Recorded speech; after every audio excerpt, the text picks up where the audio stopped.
Rennia with 24 second-half points tonight for the Lady Vols. She ties Glory Johnson for 4th in career double-doubles at Tennessee with her 7th this season and 36th of her career.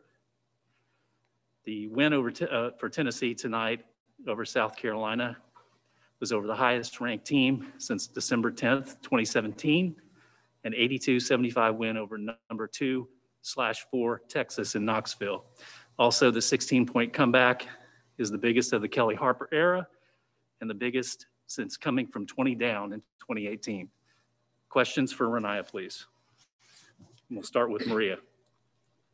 Rennia, in that third quarter, you guys looked like you were in quicksand.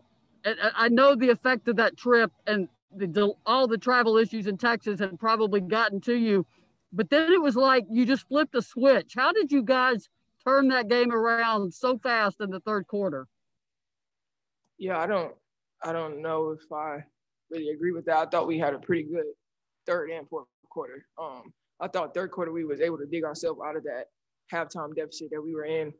I thought the first 2 quarters maybe we was a little shaky, but our halftime message from coach was very much necessary, and I thought that our second half was pretty good.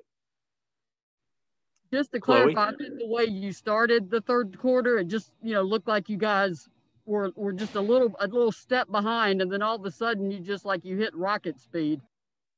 Oh yeah. We didn't really have a choice at that point. We just had to come together, and I thought we did pretty good with that. Chloe. Rennia, congratulations on this huge win. South Carolina is a tall team like you guys. Can you just talk about the challenges of facing a team who you don't have as usual as a height advantage over as you usually do? Yeah, thank you, Chloe. I just know obviously for some of our guards who some of our bigger guards, we usually get some post-ups and some smaller guards.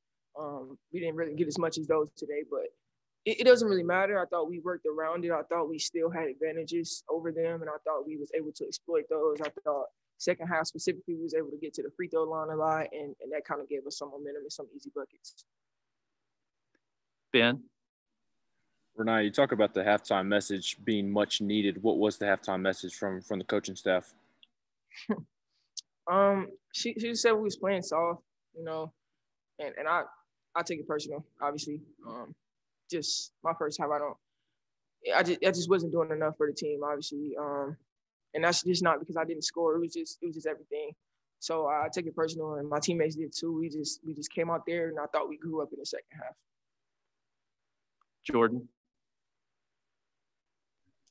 Rennia, Don Staley said the biggest difference in this year's Tennessee team and last year's team is that you're disciplined and that you just kept fighting. I feel like you've sat at that podium so many times in post games, and you've talked about how you just need to keep fighting for a full 40 minutes.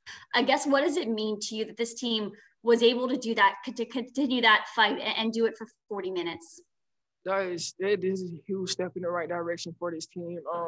We just been talking about it since I've been here, really, but more specifically this year, we've been close in most of our losses, all of our losses actually, and just unable to finish. I thought everything that's happened to us this past week, everything that's happened to us, it just brought us together even more than before. And I thought we talked about a lot of stuff that we need to work on, and I thought today we just went out there and executed. Madison. Rennia, first off, congrats. How much fun was this one today? Thank you. It was, second half was fun, I would say. First half wasn't that fun. Second half was pretty fun. What mindset do you have to get in to come out at halftime and do what you did, 24 points? I mean, you're such a talented player, but what mindset do you turn on, or maybe not even have to turn it on? Yeah, I just, like I said, I just got called soft at halftime. I just didn't appreciate that. And I knew I had to do more for my team anyways. And like I said, we all took that halftime message personal, and it really amped us up. It really gave us some motivation. Kellyanne. Rennia, what does a win of this caliber do for the team moving forward in terms of confidence? It's huge for us. I mean, winning against a team as good as South Carolina is huge for us. And I told the team before the game too, this was our turning point in the season. We could have lost 3 in a row, and at that point, the season could have plummeted. Every year since I've been here, we've lost 5 to 6 in a row. And I just thought today we just stepped up and we just did what we needed to do. I mean, obviously we didn't get everything 100% right, but we just kept fighting. And I just appreciate that. I think that'll take us further than anything this year. Will? Yeah, you go down the box score and the two teams are pretty much identical in almost every single category, but where you guys have the big advantage are in free throws made and points in transition. I know those two things are always important, but how big of a difference maker were they tonight? Huge for us tonight.